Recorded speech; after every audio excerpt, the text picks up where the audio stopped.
Insert the battery into the controller canister.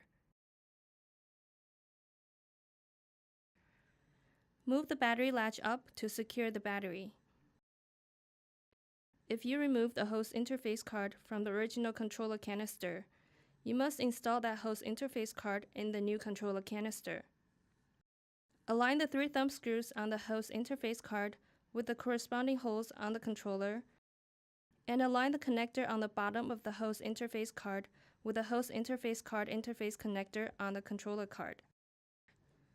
Carefully lower the host interface card into place, and seat the host interface card connector by pressing gently on the host interface card. Tighten the host interface card thumb screws. Do not use a screwdriver, or you might over-tighten the screws.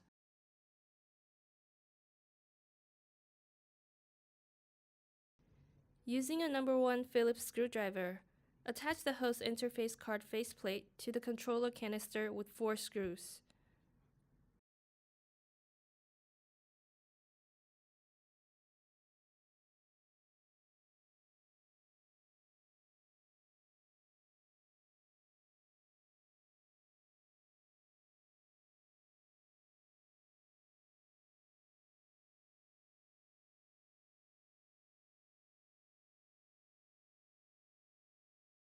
Reinstall the cover on the controller canister by sliding the cover from back to front until the button clicks.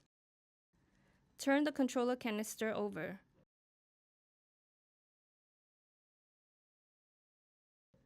With the cam handle in the open position, slide the controller canister all the way into the controller shelf.